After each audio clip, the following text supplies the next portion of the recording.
മാതാവിന് മാത്രം. പെന്തക്കോസ്തുകാർ ചോദിക്കണത് ഇതുകൊണ്ടാണ് ചോദിക്കണത് അല്ല, പെന്തക്കോസ്തുകാർ ചോദിക്കില്ല. അതെന്താണ് നമുക്ക് ഇങ്ങനെ മാതാവിൻ്റെ സ്പെഷ്യൽ എന്താണ് കാര്യം പറ.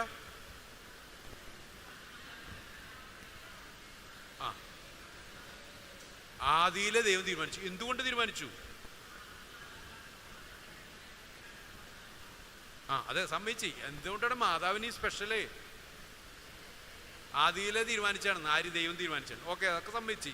എന്തിനു വേണ്ടി ആദിയിലെ? അന്ന് നമ്മുടെ ആരും തീരുമാനിക്കാൻ പാടില്ലായിരുന്നു. ചോദ്യം ചോദിക്കുന്നതുകൊണ്ട് കുഴപ്പമുണ്ട? ഉറക്കം പോയി കിട്ടുവേ, അല്ലെങ്കിൽ ഇരുന്ന് ഉറങ്ങും, എനിക്കറിയാം. നിങ്ങളല്ല, ഞാനേ. ഓക്കെ, അപ്പോൾ ഇവിടെ ആദിയിലെ ദൈവം തീരുമാനിച്ചു. അത് സത്യമാണ്. എപ്പോഴാണ് തീരുമാനിച്ചത്? പറ. പാപം ചെയ്തപ്പോൾ. അതെപ്പോഴാണ്? ഉൽപ്പത്തി 3:15. അതായത് ഉൽപ്പത്തി 3 പാപം ചെയ്തു.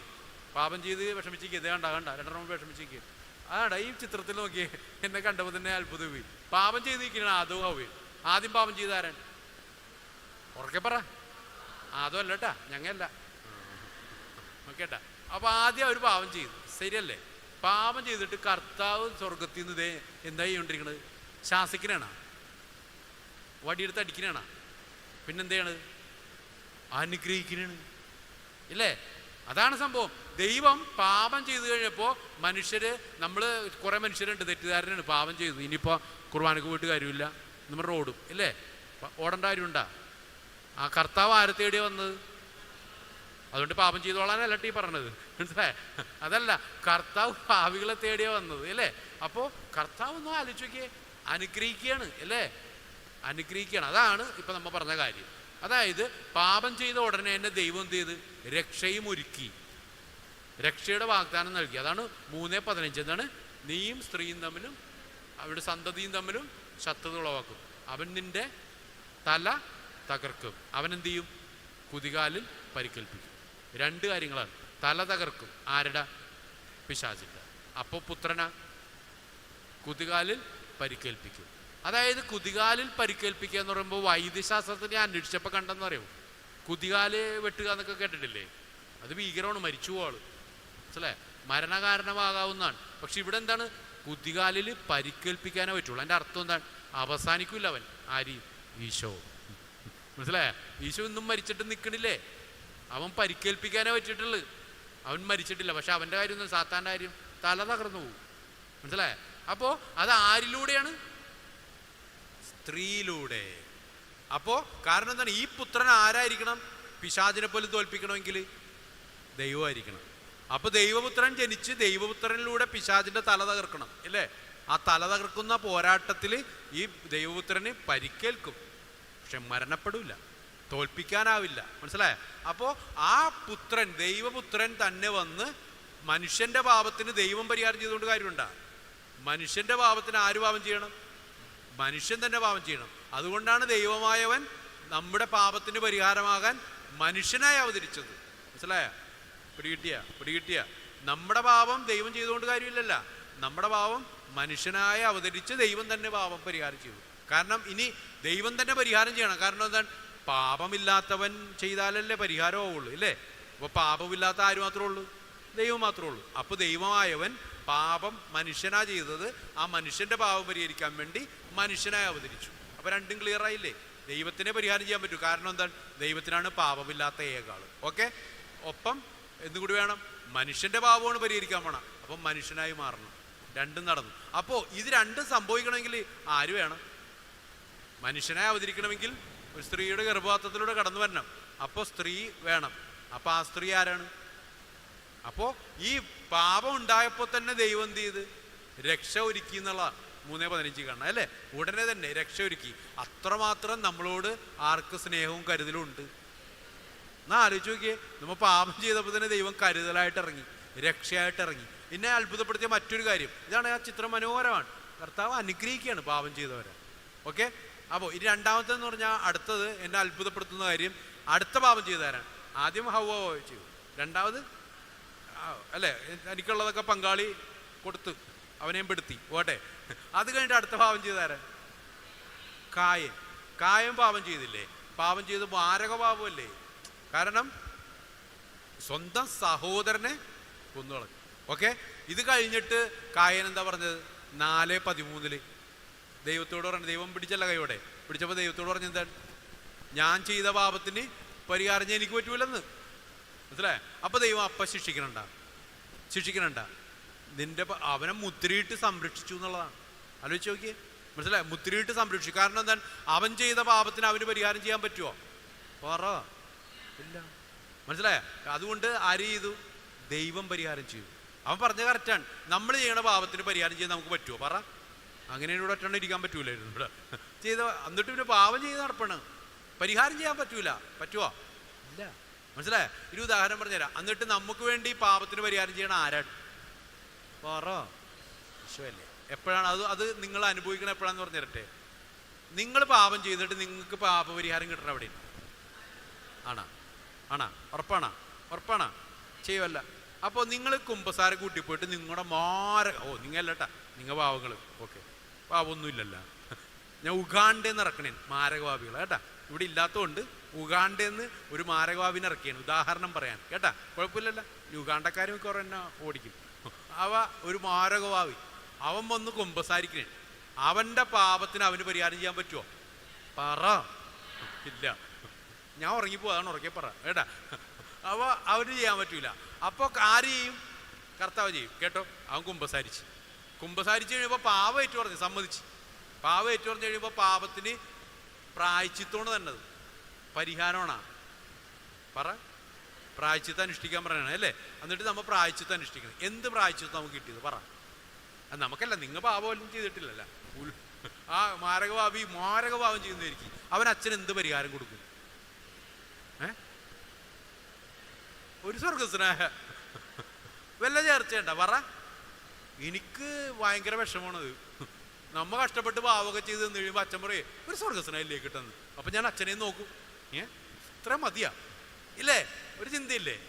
അപ്പം ഞാൻ ചിന്തിക്കും, ഇതെന്താണ് സഭക്ക് തെറ്റുപറ്റിയ? നമ്മൾ ഇത്രയും വലിയ പാവം ചെയ്തിട്ട് നമുക്ക് ഒരു കഠിനമായ പരിഹാരം തരണ്ടേ? ഒന്നുമില്ലൊരു കുരിശിന് വഴിയെങ്കിലും തരണ്ടേ? എന്താ തരാത്ത?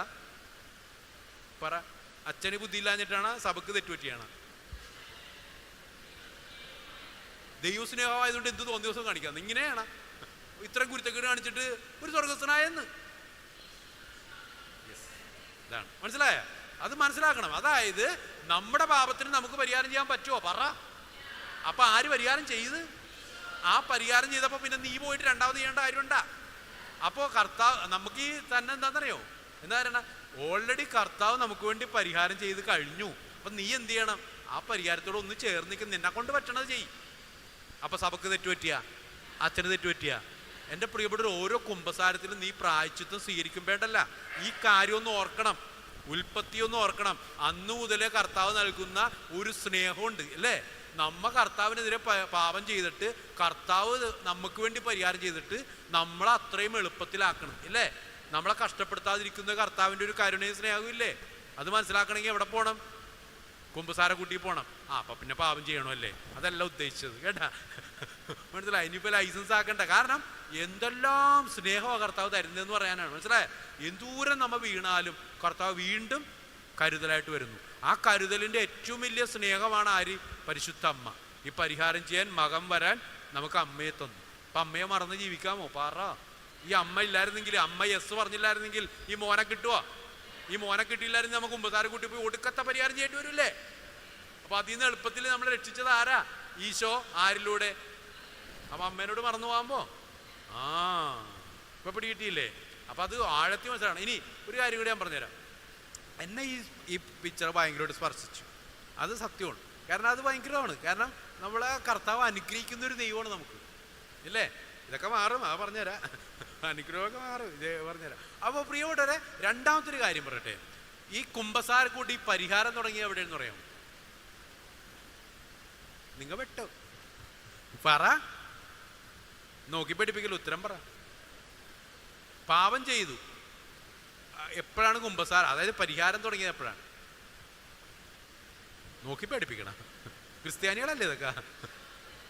ഉൽപ്പത്തിയൊന്നും വായിച്ചല്ലോ. ഈശോ മരിച്ചപ്പ തുടങ്ങിയത് എവിടെയാണെന്ന്? ഈശോ മരിച്ചപ്പോ പൂർത്തിയായി. തുടങ്ങിയത് എപ്പോഴാണെന്ന്? കാലിത്തൊഴുത്തിലാ. കാലിത്തൊഴുത്ത് ജനിച്ച്. ഞാൻ ചോദിക്കണത് പരിഹാരം പ്രവൃത്തി കർത്താവ് വാഗ്ദാനം ചെയ്തത് എവിടെയാണെന്ന്? ഏദൻ തോട്ടത്തിൽ തന്നെ കേട്ടോ. പാപം ചെയ്ത ഉടനെ തന്നെ ഈ സംഭവമൊക്കെ ഉണ്ട്. അത് പാപത്തിന്റെ അവസ്ഥ മനസ്സിലാവുമ്പോൾ എനിക്ക് മനസ്സിലാവുള്ളൂ. ഇപ്പോൾ ഓക്കെ, ആദ്യം പാപം ചെയ്താരൻ, അവിടെ നിന്ന് അങ്ങോട്ട് പറയുമ്പോൾ മനസ്സിലാവും. ബോറടിച്ചാ, ഉറക്കം വന്നണ്ടാ, ആ എന്നാ ഞാൻ ശരിയാക്കും. അവ കേട്ടോ, പാപം ചെയ്ത ആരാണ്? ഹൗവ. രണ്ടാമത് ചെയ്ത ആരാണ്? ആദം. ഓക്കെ, മനസ്സിലാക്കി പോകണം കേട്ടാ. എന്നാലേ ഈ അമലോത്ഭവം എന്താന്ന് മനസ്സിലാവുള്ളൂ. പാപമില്ലാതെ ജീവിക്കണതിന്റെ പ്രാധാന്യം മനസ്സിലാവണമെങ്കിൽ പാപം എന്താണ് ഉണ്ടാക്കിയെന്ന് വെച്ചാൽ നഷ്ടമെന്ന് മനസ്സിലാക്കണം. പിടി കിട്ടിയാ? ആ കേട്ടോ, ശ്രദ്ധിച്ചു.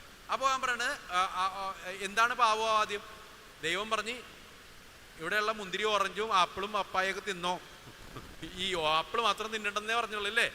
അത് മാത്രം തിന്നാനുണ്ടായിരുന്നുള്ളെങ്കിൽ കുഴപ്പമില്ലായിരുന്നു, പട്ടിണി കിടക്കണ്ടല്ല.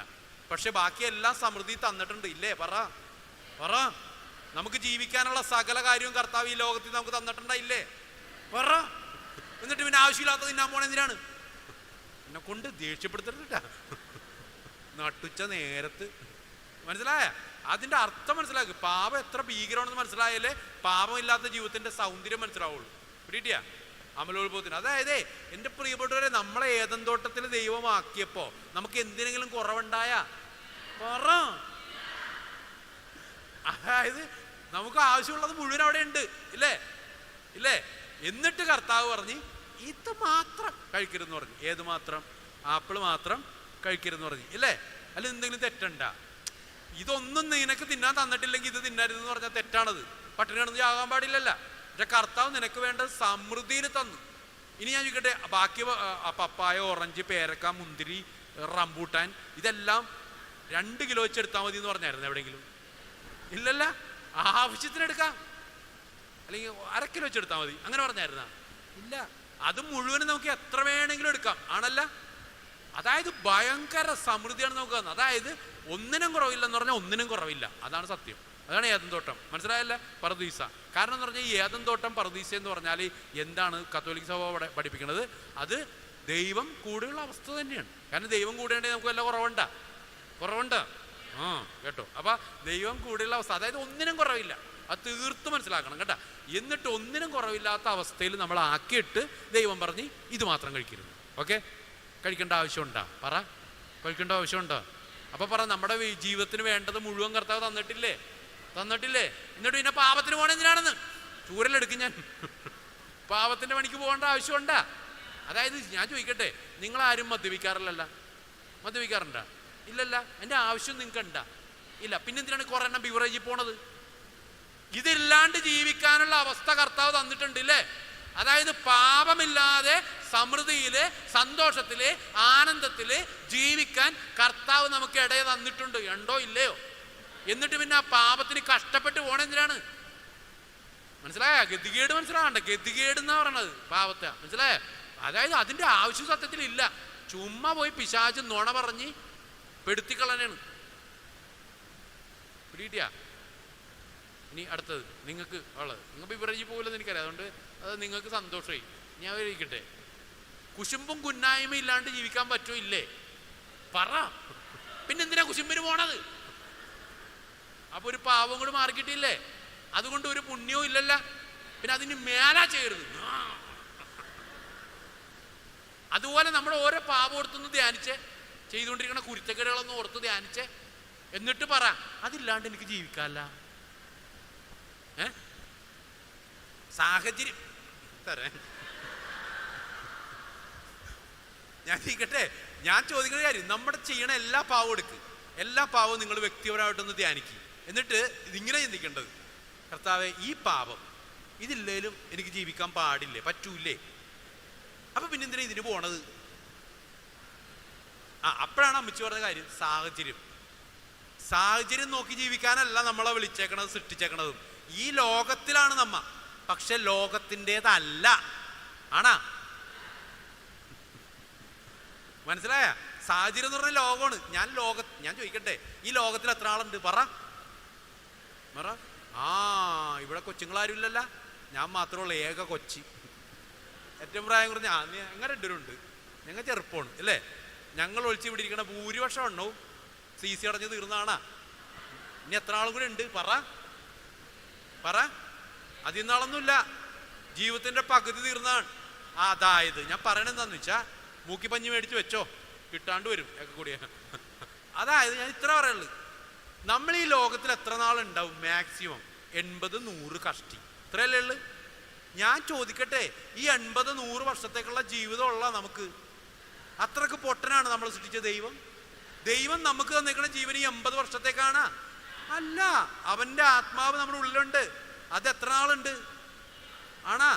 പരിശുദ്ധ അമ്മ മരിച്ചിട്ട് എത്ര നാളായി? മരിച്ചിട്ട് പോലും ഇല്ല, എടുത്തിട്ട് പോയി അല്ലേ? എന്നിട്ട് ഇപ്പോഴും അമ്മ ഇവിടെ നിലനിൽക്കണില്ലേ?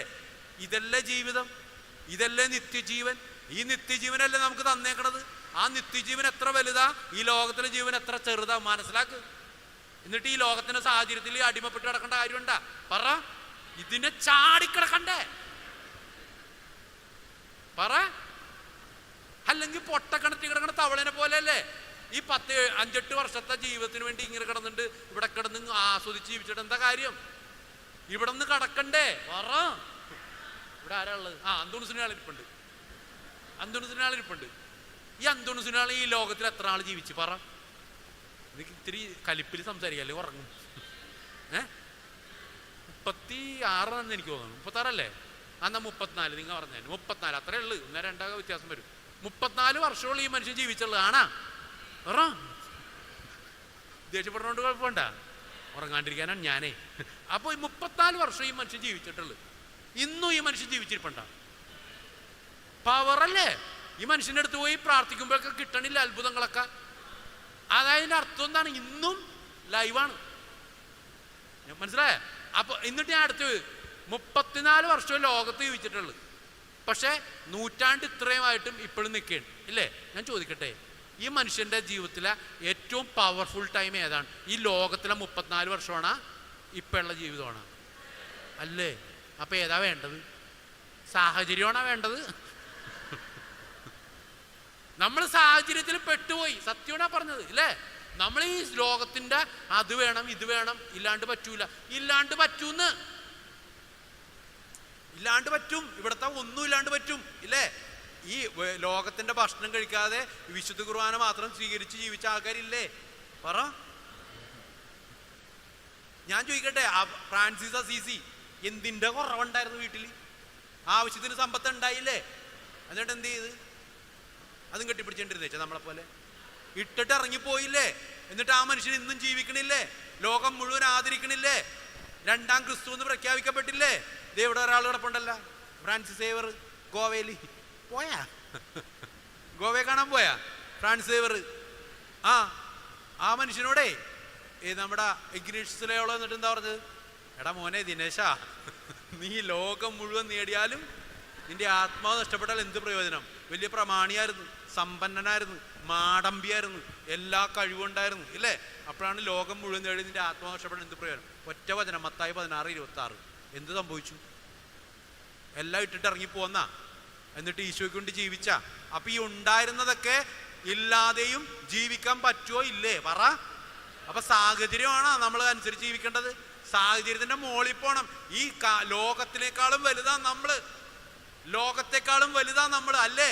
ആ തിരിച്ചറിവില്ലാത്തതുകൊണ്ടാണ് നമ്മൾ ഈ ലോകത്തിന്റെ അടിമയായി പോണത്. സിമ്പിൾ ഉദാഹരണം, മൊബൈൽ ഫോൺ എല്ലാത്തിനും ഉണ്ടാ? നോക്കി പിടിച്ചേ. ഇതെനിക്കുണ്ട്. ഒരു സിമ്പിൾ ഉദാഹരണം, ഇന്ന് ലോകത്ത് മനസ്സിലാക്കാവുന്ന ഒരു കാര്യമാണ്. മൊബൈൽ ഫോൺ ഉണ്ട് അല്ലേ? ഇത് വേണോ വേണ്ടേ? വേണം. ഒരുപാട് ഉപകാരങ്ങളുണ്ടല്ല, ഒരുപാട് ഉപകാരങ്ങളുണ്ട്. പക്ഷെ ഞാൻ ഇത് വേണം, അതൊരു യന്ത്രമാണ്. ഈ യന്ത്രമാണ് വലുത്, ഞാനാണ് വലുത്. ഈ യന്ത്രം സൃഷ്ടിച്ചതിനേക്കാളും വലിയ ആളല്ല എന്നെ സൃഷ്ടിച്ചത് ഇല്ലേ? ഇല്ലേ? പറ. ഇനി ഈ യന്ത്രത്തിനില്ലാത്ത ഒന്ന്, വില കൂടിയ ഒന്ന് എനിക്കുണ്ട്. ഏതാണ്? ഇത് ഇവനുണ്ടാ? ഇല്ലല്ല. ഞാൻ പറയണതല്ലേ ചെയ്യുള്ളൂ. ഞാൻ കറണ്ട് കൊടുത്താലല്ലേ അവൻ വർക്ക് ചെയ്യുള്ളൂ. പറ. അപ്പൊ ഏതാ വലുത്? യന്ത്രമാണോ ഞാനാണോ വലുത്? മനസ്സിലായ? ഇതെത്ര ആളുണ്ടാവും? 2 കൊല്ലം കൂടി കഴിയുമ്പോൾ തീരും ഇല്ലേ? പക്ഷെ കർത്താവ് അനുവദിക്കുന്നിടത്തോളം പോവും അല്ലേ? അവനെ ചാർജ് കുത്തിയിട്ടാലേ അവന് ചാർജ് ഉണ്ടാവുള്ളൂ. ഞാൻ കുത്തിയിടാണ്ട് തന്നെ ശ്വാസം വലിച്ചോണ്ടിരിക്കാനാണ്. പറ. അപ്പൊ ഏതാ വലുത്? ഞാനല്ലേ? അതെന്തുകൊണ്ടാണ്? ദൈവമാണ് എനിക്ക് ജീവൻ തന്നേക്കണ. ദൈവത്തിന്റെ ആത്മാവ് എൻ്റെ ഉള്ളിലുള്ളത് ഇല്ലേ? അപ്പൊ ഈ യന്ത്രത്തിന്റെ അടിമയാകേണ്ടവനാണ് ഞാൻ. പറ. ഇന്ന് സംഭവിച്ചുകൊണ്ടിരിക്കണൊക്കെ ഇതിന്റെ അടിമയാണ്. കുടുംബ പ്രാർത്ഥനയ്ക്ക് കഴിയുമ്പോഴും അപ്പൊ അതിന്റെ പുറകെ കുർബാനക്ക് വന്നേക്കണാണ് പറഞ്ഞത്. കുർബാനക്ക് കേട്ടോട്ടാ, ഒരു അതിശയോക്തിയിൽ സംഭവിച്ച, ഞാൻ ഖുർആനിലേക്കൊണ്ടിരിക്കുകയാണ്, ഭക്തിസാന്ദ്രമായി ഖുർആനിലേക്കൊണ്ടിരിക്കുകയാണ്. അപ്പൊ ഒരു പാട്ട്, ലജ്ജാവതിയെ നിന്റെ കള്ളക്കട കണ്ണിൽ. റിംഗ് ടോൺ അടിച്ചതാണ്. അപ്പത്തിന് അവൻ എന്ത് ചെയ്യുന്നറിയോ? അയ്യോ എന്ന് പറഞ്ഞിട്ട് ഓടി. ഞാൻ ചോദിക്കട്ടെ, കുർബാനയിൽ നിന്ന് അവൻ ഓടിപ്പോയി. ആരെ ഇട്ടിട്ടാ പോയത്?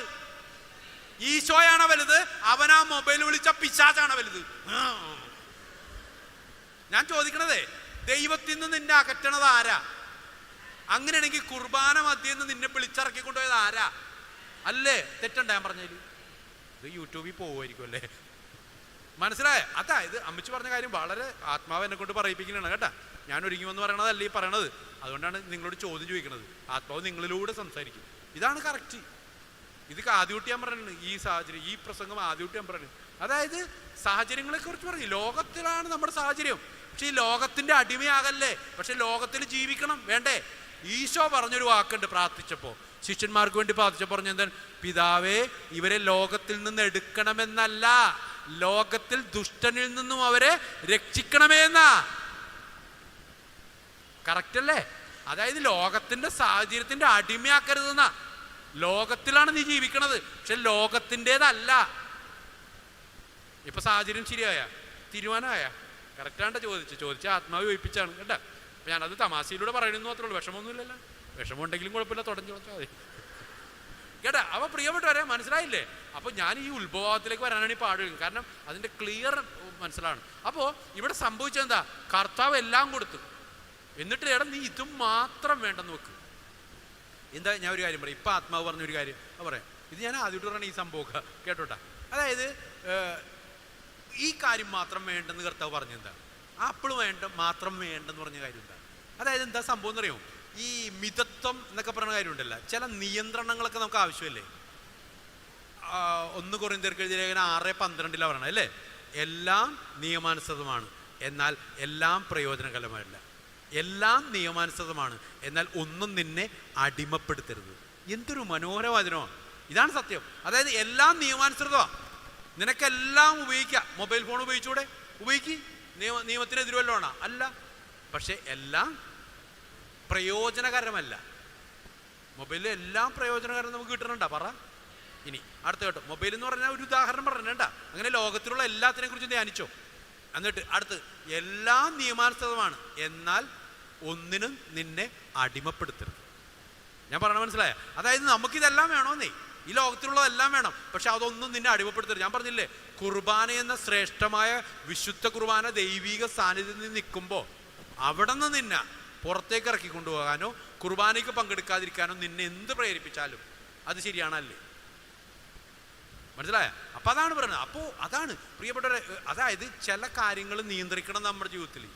എല്ലാമൊന്നും എനിക്ക് വലിച്ചുവാരി തിന്നേണ്ട ആവശ്യമില്ല. മനസ്സിലായ? അതാണ് ഒരു നിയന്ത്രണം, മിതത്വം പരിപാലിക്കാനാ കർത്താവ് എല്ലാം തന്നിട്ട് ഒന്ന് മാത്രം വേണ്ടെന്ന് വെച്ചത്. സിമ്പിൾ ഉദാഹരണം പറഞ്ഞുതരാം. നമ്മൾ ചെറുപ്പത്തിൽ തന്നെ നമ്മൾ പെൺകുട്ടികളെ ഇതായിട്ട് പറയണല്ലേ, ഞാൻ പറഞ്ഞാണ്, പെൺകുട്ടികളോട് പറയൂലേ മിതത്വം വേണം, നീ കാല് കയറ്റി വെക്കരുത് എന്നൊക്കെ പറഞ്ഞിട്ട് ചില കാര്യങ്ങളാണ് അതൊക്കെ അല്ല. അത് കുഞ്ഞു കാര്യമായിട്ടൊന്നും വിചാരിക്കണ്ട. അത് ആ കൊച്ച് ഒരു പ്രായപൂർത്തി പക്വത വരുന്നത് വരെ ചില ശീലങ്ങൾ പരിശീലിച്ചു വന്നില്ലെങ്കിൽ ഇപ്പം കാണുന്ന പോലെ എന്തെവിടെ പെരുമാറുന്നു, എന്തിട്ട് നടക്കുന്നു ഒരവസ്ഥയിലല്ല. പിടികിട്ടിയ? അതായത് ചില പ്രായത്തിൽ ചില കാര്യങ്ങൾ നിയന്ത്രിക്കപ്പെട്ട് വളരണത് അവരെ നിയന്ത്രിച്ച് കൊല്ലണതല്ല, പരിശീലനത്തിൻ്റെ ഭാഗമാണ്. ദൈവം പോലും ഏന്തോട്ടത്തിൽ എല്ലാം കൊടുത്തിട്ടും ചിലത് വേണ്ടെന്ന് വെക്കാൻ നമ്മൾ പരിശീലിപ്പിക്കുക. ഇതൊക്കെ എല്ലാം ഒന്നും വേണ്ട, നിനക്ക് ആവശ്യമുള്ളത് മതി, അത് ഞാൻ തന്നോളാം, ഞാൻ തന്നോളാം. മനസ്സിലായ? ഇനി വേറെ കാര്യം ചോദിക്കട്ടെ. അവിടെ നന്മതിന്മകളുടെ വൃക്ഷമുണ്ട്. എന്നിട്ട് കർത്താവ് പറഞ്ഞത് എന്താ പറഞ്ഞത്? അതിൽ നിന്ന് ഭക്ഷിക്കരുതെന്ന് പറഞ്ഞതിൻ്റെ അർത്ഥം എന്താണെന്നറിയോ? അതിൻ്റെ ഭക്ഷിക്കുന്നറിയോ? ലോകത്തിലുള്ളതല്ല നീ നന്മതിന്മയായിട്ട് തിരിച്ചറിയേണ്ടത്. നിന്റെ നന്മതിന്മ തിരിച്ചറിയേണ്ടത് ലോകത്തിൽ നിന്നല്ല, മറിച്ച് എവിടെ നിന്നാണ്? നിനക്ക് ഉള്ളിൽ തന്നേക്കണ ആത്മാവാണ്. ആത്മാവ് ഉള്ളിൽ തന്നേക്കണ എന്തിനാണ്? ആത്മാവ് ഉള്ളിൽ തന്നേക്കണത് ആരാ ആത്മാവാണ്? ദൈവത്തിൻ്റെ ആത്മാവ്. നിന്നെ സൃഷ്ടിച്ചത് ആരാ? ദൈവമാണ്. അങ്ങനെയാണ് നിന്റെ ജീവിതത്തിലെ നന്മയും തിന്മയും തീരുമാനിക്കണ ആരാ? ദൈവമാണ്. അതാണ് പറഞ്ഞത്, പരിശുദ്ധാത്മാവ് വരുമ്പോൾ നിന്നെ സത്യത്തിൻ്റെ പൂർണ്ണതയിലേക്ക് നയിക്കും, പാപബോധം നൽകും. നിനക്ക് ചേരാത്തത് നിന്നെ ബോധ്യപ്പെടുത്തുന്ന ആരാ? പരിശുദ്ധാത്മാവാണ്. നമുക്ക് പരിശുദ്ധാത്മാവിനെ തന്നിട്ടുണ്ട്. പിന്നെ പുറത്തുനിന്ന് അവൻ പറഞ്ഞത്, ചേച്ചി പറഞ്ഞ കറക്റ്റാ, സാഹചര്യം, അവൻ പറഞ്ഞ അഭിപ്രായം, ഇവൻ പറഞ്ഞ അഭിപ്രായമല്ല നിന്റെ അഭിപ്രായം. നിന്റെ ജീവിതത്തിൽ ക്ഷേമത്തിൻ്റെ പദ്ധതി തരുന്നത് ആരാ? ദൈവം നിന്നോട് സംസാരിക്കും. അതനുസരിച്ചാണ് നീ നടക്കേണ്ടത്. അതിനാണ് ഈ ആത്മാവിനെ തന്നേക്കണം. ശരിയാണല്ലേ? അതാണ് ആത്മാവിൽ ജീവിക്കണമെന്ന് പറയണത്. നമ്മളിപ്പോൾ ജഡത്തിലാണ് ജീവിച്ചുകൊണ്ടിരിക്കണം അല്ലേ? ജഡത്തിൻ്റെ, ലോകത്തിൻ്റെ, ശരീരത്തിൻ്റെ സുഖത്തിന് വേണ്ടി നമ്മൾ നടക്കണേ ഇല്ലേ? പിടികിട്ടി? അതുകൊണ്ടാണ് നമ്മൾ ഈ ഉപവാസം എന്നൊക്കെ പറയണത്. എന്താണ്? ഭക്ഷണം. ഞാൻ ചോദിക്കട്ടെ, ഇപ്പം ഒരു കാര്യം പറയുമ്പോൾ മനസ്സിലാവും. ഈ ദിവസങ്ങളിൽ നോയമ്പെടുക്കുന്നുണ്ടാവും ചിലർ. നിർബന്ധ നോയമ്പല്ല, എടുത്തോ, നല്ലത് തന്നെ. എന്താണ് നോയമ്പ് കൊണ്ട് ഉദ്ദേശിക്കുന്നത്? ഇപ്പം ഞാൻ ചോദിക്കട്ടെ, ഇപ്പോൾ വലിയ നോയമ്പെടുക്കാം, അപ്പോൾ കുറച്ച് എല്ലാവർക്കും മനസ്സിലാവുമല്ലോ. വലിയ നോയമ്പിന് നമ്മൾ ഇറച്ചി കഴിക്കുന്നില്ല, മാംസം കഴിക്കുന്നില്ല, മീൻ കഴിക്കുന്നില്ല, സമ്മതിച്ച്. ഞാൻ ചോദിക്കട്ടെ, ഈ ഇറച്ചും മീനും തിന്മയായതുകൊണ്ടാണോ കഴിക്കാത്തത്? പാപമായതുകൊണ്ടാണോ കഴിക്കാത്ത? അല്ല, മറിച്ച് എന്തുകൊണ്ടാണ്?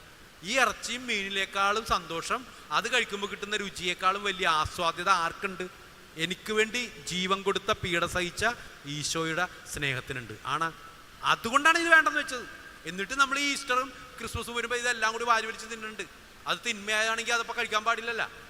തിന്മയായതുകൊണ്ടല്ല, പാപമായതുകൊണ്ടല്ല ഇത് ഉപേക്ഷിച്ചത്, മറിച്ച് അതിലും സന്തോഷം എൻ്റെ ഈശോയാണെന്നുള്ളതുകൊണ്ടാണ്. മനസ്സിലായോ? അങ്ങനെ കാര്യങ്ങൾ മനസ്സിലാക്കുക. അതായത് നമ്മുടെ ജീവിതത്തിൽ ഇതെല്ലാം വേണം, പക്ഷെ അത് മാത്രം മതി എന്ന് വിചാരിക്കരുത്. ഇതിനേക്കാളും വലുതേതാ? ഈശോയാണ്. നമ്മളെ സൃഷ്ടിച്ച കർത്താവാ. നമുക്കെന്താണ്? കർത്താവ് എനിക്ക് അത് വേണം, ഇത് വേണം, ദാനങ്ങൾ വേണം, ദാതാവിന് വേണ്ട. അത് അപകടമല്ലേ? ദാതാവിനെ കിട്ടിയാൽ മതി. ആരാ? കർത്താവിനെ കിട്ടിയാൽ നമുക്ക് എന്തെങ്കിലും കുറവുണ്ടാവോ? ദാനങ്ങളുടെ പുറകെ പോകണോ? അതാണ് മത്തായി 6:33. ആദ്യം അവിടുത്തെ രാജ്യവും നീതിയും അന്വേഷിക്കുക, ബാക്കിയെല്ലാം കൂട്ടിച്ചേർക്കപ്പെടും. അപ്പൊ ആദ്യം ആരാ വേണ്ടത്? ഈശോ. അമ്മ മാതാവ് രക്ഷപ്പെട്ട അമ്മ മാതാവിൻ്റെ അനുഗ്രഹം എന്ന് പറഞ്ഞാൽ, അമ്മ മാതാവ് ഇത്രയും വളർന്ന് പന്തലിച്ചിരിക്കണ കാരണം എന്താ? ഈ ലോകത്തിലൊന്നും അടിമപ്പെട്ടില്ല. എനിക്ക് അത്ഭുതപ്പെടുന്ന കാര്യം, മാതാവിനെ ഒരു സെക്കൻഡിലെങ്കിലും പിശാചിന് തോൽപ്പിക്കാൻ പറ്റിയിട്ടുണ്ടോ? ഒരു സെക്കൻഡെങ്കിലും ഒന്ന് പ്രലോഭിപ്പിക്കാൻ പറ്റിയിട്ടുണ്ടോ? കാര്യം എന്താണ്? അകം മുഴുവൻ ഈശോയാ. ആ ആസ്വാദ്യത, എൻ്റെ കർത്താവിൽ ഞാൻ ആനന്ദിക്കുന്നു. അതായത് ഈ ആനന്ദം മുഴുവൻ ആരില്ല. പിന്നെ ഇത് പുറത്തുള്ളത് ബാധിക്കുമോ? ഇപ്പോൾ ഉദാഹരണം ഞാൻ വേറെ പറഞ്ഞുതരാം. നിങ്ങൾ മദ്യപിക്കണില്ല, ഞാൻ മദ്യപിക്കാറില്ല, ഞാൻ മയക്കുമരുന്ന് ഉപയോഗിക്കാറില്ല. എന്തുകൊണ്ടാ? ഞാൻ അച്ഛനായതുകൊണ്ട് മദ്യപിക്കാൻ പാടില്ലെന്ന നിയമമുള്ളതുകൊണ്ടൊന്നുമല്ല. മറിച്ച് ഈ മദ്യപാനവും മയക്കുമരുന്നിനെയും ലഹരിയേക്കാളും വലിയ ആനന്ദം വിശുദ്ധ കുർബാനയിൽ ഞാൻ അനുഭവിക്കുന്നുണ്ട്. മനസ്സിലായേ? അപ്പോൾ അത് അനുഭവിക്കണേ എനിക്ക് അതിൻ്റെ പുറകെ പോകണോ? മനസ്സിലായി? അപ്പോൾ നമ്മൾ എന്ത് ഉപേക്ഷിക്കുന്നതിനേക്കാൾ ഉപരി എന്തിനെ സ്നേഹിക്കുന്നു, എന്തിനോട് ചേർന്ന് നിൽക്കുന്നു എന്നുള്ള പ്രധാനപ്പെട്ടാണ്. ആരോടാണ് നമ്മൾ ചേർന്ന് നിൽക്കേണ്ടത്? അമ്മ മാതാവിൻ്റെ രക്ഷ അതാണ്. അമ്മ മാതാവ് എന്താണ്? ദൈവ കൃപ നിറഞ്ഞവൾ. നിറഞ്ഞു കവിഞ്ഞിരിക്കണം. ആരാ? ദൈവിക സ്നേഹം കൊണ്ട്. പിന്നെ വല്ലതിൻ്റെ പുറകെ പോകണോ? പറ. അതല്ലേ ആനന്ദം. അപ്പോൾ ഇതാണ് അമ്മയുടെ ഏറ്റവും വലിയ രഹസ്യം. അപ്പോൾ അവൾ അമലോത്ഭവയായപ്പോഴേക്കും പരിശുദ്ധാത്മാവും ദൈവത്തിൻ്റെ കൃപ കൊണ്ടങ്ങോട്ട് നിറഞ്ഞു കവിഞ്ഞ്. ഉദാഹരണം പറഞ്ഞാൽ, ഒരു ഗ്ലാസ് ഇവിടെ വെച്ചേക്കും, ഈ ഗ്ലാസ്സിൽ നിറച്ച് കവിയോളം വെള്ളമുണ്ട്. പിന്നെ അതിൻ്റെ അകത്ത് എന്തെങ്കിലും കയറുമോ? ഒരു എയർ പോലും കയറില്ല, ഫുള്ളല്ലേ. പക്ഷെ പാതി ഗ്ലാസ് ആണെങ്കിലാ അതിനകത്ത് എന്തും കയറാം. അഴുക്ക് വെള്ളവും കയറാം, അശുദ്ധവായുവും കയറാം, എന്തും കയറാം ഇല്ലേ? അതുകൊണ്ടാണ് കർത്താവ് വേറൊരു സ്ഥലത്ത് ഉപമ പറയുമ്പോൾ പറയണില്ലേ, അടിച്ചു വാരിയിട്ട് ഒരു വീട് അല്ലേ, ഒരു വീട് അടിച്ചു വാരിയിട്ട്. അതുകൊണ്ട് കാര്യമുണ്ടെന്നാണ് പറഞ്ഞത്. അടിച്ചു വാരിയിട്ട് എന്ത് പറ്റും? ഒഴിഞ്ഞു കിടന്നാൽ എന്ത് പറ്റും? 7 അശുദ്ധാത്മക്കളെ ഇരട്ടിയായിട്ട് ഒന്ന് കയറും എന്നാ പറഞ്ഞ കർത്താവ് ഇല്ലേ? എൻ്റെ അർത്ഥം എന്താ? നമുക്ക് കുമ്പസാരം കഴിഞ്ഞിട്ട് ഞാൻ ക്ലീനാട്ടാ എന്ന് പറഞ്ഞാൽ പോരാ. ഞാൻ ക്ലീനായ ഞാൻ എന്നിൽ ആരെ നിറക്കണം? ഈശോയെ കൊണ്ട് നിറയണം, പരിശുദ്ധാത്മാവിനെ കൊണ്ട് നിറഞ്ഞ് കവിഞ്ഞ് നിൽക്കണം. അപ്പോൾ പിശാചിന് തോണ്ടാൻ പറ്റുമോ? പിശാചിന് വരാൻ പറ്റുമോ? അവന് സ്പേസ് ഇല്ല. അതാണ് അമ്മയുടെ പ്രത്യേകത. അവൾ അമലോത്ഭവയായി എന്ന് പറഞ്ഞാൽ അത് എന്തുകൊണ്ടാണ്? ഈ സംഭവമാണ്. അതായത് നമ്മളെ രക്ഷിക്കണം. കാരണം എന്താ? മനുഷ്യൻ പിശാചിൻ്റെ സ്വരം കേട്ട് അബദ്ധത്തിൽ വീണുപോയി, സാഹചര്യത്തിൽ വീണുപോയി കഴിഞ്ഞപ്പോൾ തന്നെ കർത്താവിന് മനസ്സിലായി, ഇനി അവനെ കൈത്താങ്ങ് കൊടുത്തില്ലെങ്കിൽ അവൻ പെട്ടുപോകും. അതുകൊണ്ട് അപ്പം തന്നെ വന്നു അല്ലേ, നീ എവിടെയാണ്? അപ്പം അവൻ എന്താ പറഞ്ഞ? ആദം. ഞാൻ ചോദിക്കട്ടെ, 2 കൂടി പാവം ചെയ്തല്ല. അതായത് ഒരു കാര്യം മനസ്സിലാക്കണം പ്രിയപ്പെട്ടത്, നമ്മൾ ഈ ലോക ജീവിതത്തിൽ ജീവിക്കുമ്പോൾ നമ്മൾ തീർത്തും ബലഹീനരാണ്. ആണല്ലേ? അതുകൊണ്ടല്ലേ മാമോദിസ എത്ര പ്രാവശ്യം സ്വീകരിക്കാം? മാമോദിസ എത്ര പ്രാവശ്യം സ്വീകരിക്കാം? നമ്മുടെ ഈ സൈര്യലേപനോ, തിരുപ്പട്ടോ, വിവാഹോ ആഗ്രഹിച്ചാലും ഒരു പ്രാവശ്യം കേട്ടാ, ഒരു പ്രാവശ്യമല്ലേ ഉള്ളു. കുമ്പസാരോ. എന്തുകൊണ്ട്? കർത്താവിനറിയാം നമ്മ ബലഹീനരാണെന്ന്, അല്ലേ? ആ ബലഹീനരായ നമുക്ക് കർത്താവിൻ്റെ കൃപ കൂടാതെ മുന്നോട്ട് പോകാൻ പറ്റൂല. അതുകൊണ്ടാണ് പൗലോസ് അപ്പോസ്തലൻ പോലും പറഞ്ഞു, ഞാൻ ദുർഭകനായ മനുഷ്യൻ. അപ്പോൾ കർത്താവ് എന്ന് പറഞ്ഞു, ആണല്ലേടാ, നീ ആഗ്രഹിക്കാത്ത തിന്മ ചെയ്യണല്ലേ, എന്നാൽ നിനക്കിട്ടൊരു പണി തരാമെന്ന് പറഞ്ഞാ. അപ്പോൾ പറഞ്ഞെന്താണ്? നിന്റെ ബലഹീനതയിൽ എൻ്റെ കൃപ വർദ്ധിക്കും. അപ്പോൾ നമുക്ക് ആവശ്യമുള്ള എന്താണ്? കർത്താവിൻ്റെ ഈ കൃപ കൊണ്ട് നിറഞ്ഞുകൊണ്ടിരിക്കുക. മനസ്സിലായ? അതുകൊണ്ട് ഞാൻ പറഞ്ഞ ഇത്രയേ ഉള്ളൂ, നമ്മൾ മനുഷ്യരാണ്, നീ വീണു പോകും. വീണെടുത്ത് കിടന്ന് ഉരുളരുത്. നമ്മുടെ പാപത്തെക്കുറിച്ചല്ല കർത്താവിൻ്റെ പ്രശ്നം. നിന്റെ പാപം കടിഞ്ഞോപ്പാണെന്നൊന്നും കർത്താവ് ചോദിക്കുമോ? ഇല്ല. അത് കഴുകിക്കളയും. കർത്താവിൻ്റെ കൺസേൺ നീ വീണെടുത്ത് കിടന്ന് ഉരുളരുത്. ധൂർത്തപുത്രൻ ലോകത്തിൻ്റെ സാഹചര്യത്തിൻ്റെ പ്രലോഭനങ്ങളിൽ വീണ് ആറാടി അർമാദിച്ച് സകലതും നഷ്ടപ്പെടുത്തി. എന്നിട്ട് ഒന്ന് തിരിച്ചു വന്നപ്പോൾ തന്നെ പിതാവ് സ്വീകരിച്ചില്ലേ? എണ്ണിപ്പറക്കി ചോദിച്ചാവല്ലോ, പിടിച്ചകത്ത് കയറ്റിയില്ലേ? എന്നിട്ട് എന്ത് ചെയ്ത്? നഷ്ടപ്പെട്ടത് മുഴുവൻ ഇരട്ടിയായിട്ട് കൊടുത്താ. എന്തുകൊണ്ടാ കർത്താവ് കരുണ കാണിക്കണത്? നമ്മൾ കർത്താവിൻ്റെ കരുണയില്ലെങ്കിൽ നമ്മൾ വീണു പോവും, ബലഹീനരാണ്. അപ്പം ഇവിടെ പറയണെന്നറിയോ, ഇവന്മാർ പാപം ചെയ്തപ്പോൾ ആദ്യം എന്താ ചെയ്ത്? സ്വയം രക്ഷിക്കാൻ നോക്കി. ആണല്ലേ? ആണാ? എന്താ ചെയ്തത്? ആദ്യം ചെയ്ത് എന്താ? ആദ്യം എന്ത് ചെയ്തു? ഇലക്ക് മുമ്പ്, ഇല അവിടെ ഇപ്പം ഉണ്ട്, ഇലക്ക് മുമ്പ് മരത്തിൻ്റെ ഇലയിൽ ഒളിച്ചു. ഞാൻ ചോദിക്കട്ടെ, ആരിൽ നിന്നാ ഒളിച്ചത്? ദൈവത്തിൽ നിന്ന് മരത്തിൻ്റെ ഇടയിൽ ഒളിക്കാൻ പറ്റുമോ? പറ. അങ്ങനെയാണെങ്കിൽ ആദ്യത്തെ മണ്ടത്തരം ചെയ്ത് ആരാ? ആദ്യത്തെ മണ്ടത്തരം ചെയ്ത് ആരാ? ആദമല്ലേ? ആദ്യത്തെ മണ്ടത്തരം ആദ്യം ചെയ്ത്. കാരണം ദൈവത്തിൻ്റെ കൺമുമ്പിൽ നിന്നും ഒളിക്കാൻ നമുക്കാവില്ല, ശരിയല്ലേ? അതൊരു മരത്തിൻ്റെ മുകളിൽ ഒളിക്കാൻ പറ്റില്ല. അവനത് ചെയ്ത്. എന്നാൽ നമ്മൾ ഈ കാലഘട്ടത്തിലും നമ്മ പാപം ചെയ്തിട്ട് ദൈവത്തിൽ നിന്ന് ഒളിച്ച് നടക്കണണ്ട. പാപം ചെയ്ത് ഇനി കുറച്ചുനാൾ പള്ളിയിൽ പോകണ്ട, കുമ്പസാരിച്ചില്ലേലും കുഴപ്പമില്ല. ആണാ? മണ്ടത്തരമല്ലേ? മണ്ടത്തരമല്ലേ? രണ്ടാമത്തെ മണ്ടത്തരം അവർ കാണിച്ചെന്താണെന്നറിയോ? മരത്തിൻ്റെ ഇടയിൽ ഒളിച്ചത് എന്ത് ചെയ്തുകൊണ്ടാണ്? പറ. എന്താ ഇത്? അതേ നോക്ക്, അങ്ങോട്ട് നോക്ക്. അത്തീല നഗ്നരാണെന്ന് അറിഞ്ഞു. അതായത് പാപം ചെയ്ത ഒരു നാണക്കേടുണ്ട്. അല്ല, അതെല്ലാം ഒളിച്ചു വെച്ച് നുണ പറഞ്ഞിട്ട് നടക്കണത്. ആ നാണക്കേടും ചോദിച്ചിട്ട് നടക്കരുതെന്നാണ് ഈ പറയണത്. ഒന്നാമത്തെ കാര്യം. രണ്ടാമത്, ഈ നാണക്കേട് മറക്കാൻ നമ്മൾ ചെയ്യണ ചില പരിപാടിയുണ്ട്. എന്താണ്? സ്വയം ന്യായീകരണം. ഓ, ഇത് കുഴപ്പമില്ല, ഇത് അവരും ചെയ്യണതല്ലേ, മനുഷ്യരല്ലേ നമ്മൾ, ഇല്ലേ? എന്നിട്ട് എന്ത് ചെയ്ത്? ആ ന്യായീകരണത്തിന് വേണ്ടി അവരെന്ത് ചെയ്തു? അത്തീല കൂട്ടിത്തുന്നി വസ്ത്രമുണ്ടാക്കി നഗ്നത മറക്കാൻ ശ്രമിച്ചു, ഇല്ലേ? അത്തീല കൂട്ടിത്തുന്നി എന്ന് പറഞ്ഞാൽ ആദ്യത്തെ എംബ്രോയിഡറി വർക്ക് ആരാ ചെയ്തത്? വസ്ത്രം കൂട്ടിത്തുന്നി എംബ്രോയിഡറി വർക്ക്. എംബ്രോയിഡറി കടർക്കൊക്കെ പേരിട്ടോ ഹൗ വാസ് എംബ്രോയിഡറി വർക്ക്സ്. മനസ്സിലായ? വേണ്ട വേണ്ട വേണ്ട. അപ്പം ഞാൻ പറഞ്ഞതെന്നറിയോ, അതായത് ഞാനത് തമാശക്ക് പറഞ്ഞല്ല, ഞാൻ പറയണത് നമ്മൾ ഇതുപോലെ സ്വയം ന്യായീകരണത്തിൻ്റെ കുറേ മണ്ടത്തരങ്ങൾ കാണിക്കുന്നുണ്ട്. പാപം ചെയ്തിട്ട് നമ്മൾ പല ന്യായീകരണവും കണ്ടെത്തുന്നുണ്ട്, ഇല്ലേ? ഈ അത്തീല കൂട്ടിത്തുന്നി നടന്ന് നമ്മൾ സ്വയം ന്യായീകരണത്തിൻ്റെ മറ പിടിച്ച് നഗ്നത മറക്കാൻ ശ്രമിച്ചാൽ എത്ര ദിവസം ഉണ്ടാവും? പറ പറ. 2 ദിവസമോ? ഒരാടാതി കൂടി പോയാൽ എന്തായിരിക്കും അവസ്ഥ? മനസ്സിലായ? തമാശക്ക് പറഞ്ഞതല്ല. നമ്മൾ ഈ ഒരുക്കണ, നമ്മളുണ്ടാക്കണ ഈ സ്വയം ന്യായീകരണമൊക്കെ ഇല്ലേ, തൽക്കാലത്തേക്കുള്ളതെന്ന് മാത്രമല്ല, അതിഭീകരമായി അവഹേളിക്കപ്പെടും, ശരിയല്ലേ? ആ ആട് പോലും കണ്ടില്ലേ, വല്ല കാര്യം ഉണ്ടായ? മനസ്സിലായ? പ്രിയപ്പെട്ടവരെ, അവിടെയാണ് ഉൽപ്പത്തിയുടെ പുസ്തകം 3-ാം അധ്യായം 21-ാം തിരുവചനത്തിൽ നമുക്ക് കാണുന്നത് എന്താണ്? മനോഹരമായ ദൈവത്തിൻ്റെ കരുണയാണ്. 3:21 കാണുന്നത് ഈ അത്തീലം കൂട്ടിത്തുന്നി മരത്തിൻ്റെ ഇടയിൽ ഒളിച്ച് മണ്ടത്തരം കാണിച്ചുകൊണ്ടിരുന്ന ആദവും ഹവ്വയും അന്വേഷിച്ച് ആര് വന്നു? ദൈവം വന്നു. എന്നിട്ട് എന്ത് പറഞ്ഞു? 3:21 പറഞ്ഞേ, എന്താണ്? മൃഗത്തിൻ്റെ തോലുകൊണ്ട് ഉടയാടയുണ്ടാക്കി അവന് ധരിപ്പിച്ചു. അർത്ഥം എന്താണെന്നറിയോ?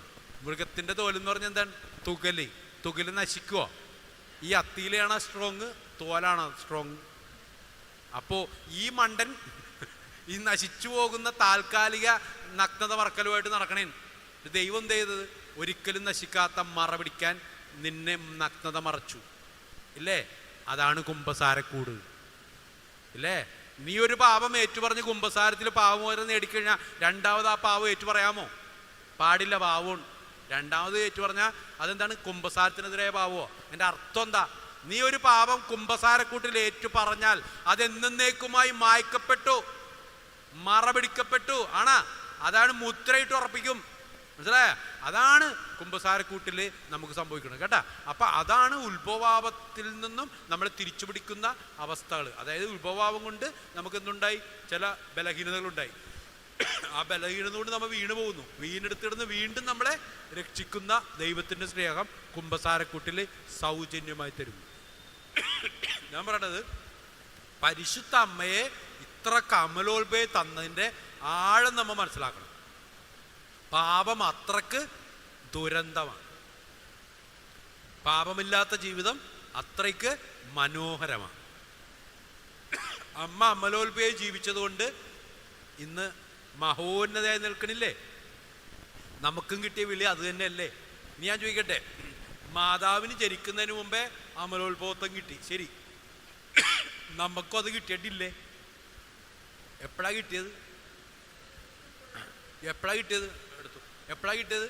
മാമോദീസയ്ക്ക് ശേഷം. അമ്മക്ക് കിട്ടിയത് മാമോദീസക്ക് മുമ്പ്, നമുക്ക് കിട്ടിയതാ മാമോദീസയ്ക്ക് ശേഷം. പക്ഷെ കിട്ടിയാ ഇല്ലേ? മനസ്സിലായ? അപ്പോൾ അമ്മക്ക് സ്പെഷ്യൽ എന്നൊന്നും പറയണ്ട, ഇത്തിരി നേരത്തെ കിട്ടി. കാരണം എന്താണ്? അവൾ പാപമില്ലാതെ തന്നെ ജനിക്കണമായിരുന്നു. കാരണം നമ്മളും അങ്ങനെ തന്നെ ജനിക്കാനാണ്, ജീവിക്കാനാണ് കർത്താവ് ആഗ്രഹിക്കുന്നത്. അതുകൊണ്ട് അതിന് ശേഷമാണെങ്കിലും നമുക്ക് ഈ ഉത്ഭവപാപം കർമ്മപാപവും നീക്കി നമ്മളെ വിശുദ്ധീകരിച്ച് വീണ്ടും ആ ബലഹീനത വീണുപോയാൽ വീണ്ടും നമ്മളെ വിശുദ്ധീകരിക്കാൻ ദൈവം എന്ത് ചെയ്യുന്നു? കുമ്പസാരക്കൂട്, വിശുദ്ധ കുർബാന. ഈ പാപപരിഹാരം ഇവിടെയാണ്. നമ്മൾ പരിഹാരം ചെയ്താൽ പരിഹാരമാകുക. ഈ ഓരോ കുർബാനയും എന്താ? നമ്മുടെ പാപത്തിൻ്റെ പരിഹാരമല്ലേ? അത് നമ്മൾ പങ്കെടുക്കണ്ടേ? ഞാൻ ചെയ്ത പാപത്തിനാണ് ഇവിടെ പരിഹാരം കർത്താവ് ചെയ്തുകൊണ്ടിരിക്കുന്നത് ഓരോ കുർബാനയിലും. ആ 2024 വർഷം മുമ്പ് കർത്താവ് നമുക്ക് വേണ്ടി പരിഹാരം ചെയ്ത അതേ പരിഹാര ബലി ഇന്ന് അർപ്പിക്കണം. എന്തുകൊണ്ടാ? ഇന്നും അർപ്പിക്കണം. എന്തുകൊണ്ടാ? ഇന്നും ഞാൻ ആ പാപം ചെയ്യണോണ്ടല്ലേ, ഇന്ന് ഞാൻ ആ പാപത്തിന് വീഴണോണ്ടല്ലേ. അപ്പൊ ഇന്നത്തെ പാപത്തിന് പരിഹാരം ഇന്ന് ഓരോ കുർബാനയും മുടക്കരുതെന്ന് പറയേണ്ട കാര്യം മനസ്സിലായ? കർത്താവ് നമുക്ക് വേണ്ടി ഔദാര്യത്തോടെ നിന്നെ കഷ്ടപ്പെടുത്താതെ നിന്റെ പരിഹാരം കർത്താവ് ചെയ്യുമ്പോൾ അതിനോട് നമ്മൾ ചേരണ്ടേ? ആ ബലിയിൽ പങ്കെടുക്കണ്ടേ? ആ ബലിയോട് ചേർന്ന് നമ്മൾ ബലി അർപ്പിക്കണ്ടേ? അങ്ങനെ പാപപരിഹാരത്തിൽ സ്വീകരിക്കപ്പെട്ട് അമ്മയെപ്പോലെ അമലോത്ഭവത്തിലേക്ക് പാപമില്ലാത്തവരായി ജീവിക്കണം. അത് ലോകത്ത് തെളിയിച്ചവരാരാ? വിശുദ്ധന്മാര്. വിശുദ്ധിയിൽ ജീവിച്ചില്ലേ? ഈ ലോകത്തിലാണെങ്കിലും ലോകത്തിന്റെ സാഹചര്യത്തിലാണെങ്കിലും ഈ ലോകത്തിന്റെ സാഹചര്യത്തിൽ വീഴാതെ അവർ ജീവിച്ച. എന്തുകൊണ്ടാ? ദൈവത്തോട് ചേർന്ന് നിന്നു, അമ്മയോട് ചേർന്ന് നിന്നു. പരിശുദ്ധ അമ്മ അവരുടെ മാധ്യസ്ഥ യാചിച്ചു. നമുക്ക് കാണുന്നുണ്ട് എല്ലാ മരിയഭക്തരും വിശുദ്ധരായി. കാര്യം എന്താ? അമ്മയോട് ചേർന്നാൽ അമ്മ ആരിലേക്ക് അടുപ്പിക്കും? ഈശോയിലേക്ക്. പിന്നെ കുറവുണ്ടാവോ? നിന്റെ കുറവ് നിറവാക്കുന്ന അമ്മ. അപ്പോൾ അതുകൊണ്ടാണ് പ്രിയപ്പെട്ടവരെ, അമ്മയോട് ചേർന്ന് ഈശോയുടെ കൃപയാൽ നമ്മൾ നിറയണം. നമ്മൾ കുമ്പസാരം കഴിഞ്ഞ് ഞാൻ ഓക്കെ ആണെന്ന് പറഞ്ഞ് നടന്നാൽ പോരാ. കുമ്പസാരം കഴിഞ്ഞ് അമ്മയെ പോലെ ദൈവകൃപ കൊണ്ട് നിറഞ്ഞുകൊണ്ടേയിരിക്കണം. ആ ദൈവകൃപ കൊണ്ട് നിറയുന്നതാണ് വിശുദ്ധ കുർബാന, കൂദാശ ജീവിതം, പ്രാർത്ഥനകൾ, ദീപികാനുസരണത്തിലുള്ള നമ്മുടെ ആരാധനാ മണിക്കൂറുകൾ. മനസ്സിലായേ?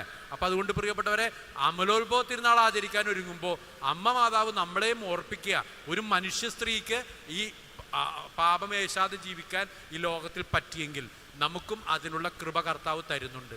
അത് നമുക്ക് മേടിച്ചു തന്ന് നമ്മളെ സംരക്ഷിക്കുന്നത് ആരാ? പരിശുദ്ധ അമ്മ. അമ്മയുടെ മാധ്യസ്ഥം യാചിച്ച് നമുക്ക് പാപമില്ലാതെ ഈ ലോകത്ത് ജീവിക്കാം. കണ്ണടച്ച് പ്രാർത്ഥിക്കാം. ഈശോയെ, ഈ അമലോത്ഭവ തിരുനാളിൽ ഒരുങ്ങുന്ന ഈ ദിനങ്ങളിൽ ഈ മരിയൻ ധ്യാനത്തിൽ പങ്കെടുത്തുകൊണ്ടിരിക്കുന്ന ഞങ്ങൾക്ക് അമ്മയുടെ ശക്തമായ മാധ്യസ്ഥവും സാന്നിധ്യവും വഴി ഈ ലോകത്തിൻ്റെ പിശാചിൻ്റെ ദുഷ്ടൻ്റെ കെണികളിൽ നിന്ന് തിരിച്ചറിവോടെ സുബോധത്തോടെ എഴുന്നേൽക്കാനും വിശുദ്ധിയിൽ ജീവിക്കാനും ആത്മാവിനാൽ നിറഞ്ഞ് പാപബോധം തിരിച്ചറിയത്തോടുകൂടെ പാപത്തെ അറപ്പോടെ വെറുപ്പോടെ ഉപേക്ഷിച്ച് വിശുദ്ധിയിൽ ജീവിക്കാനുള്ള കൃപ നൽകണമേ എന്ന് പ്രാർത്ഥിച്ച് കാഴ്ചവെപ്പ് ഗാനം ആലപിച്ച് നമ്മുടെ ജീവിതങ്ങളെ ഈ അൾത്താരയിൽ കാഴ്ചവെച്ച് ഈ വിശുദ്ധ ബലി വിശുദ്ധിയോട് അർപ്പിച്ച് പ്രാർത്ഥിക്കാം.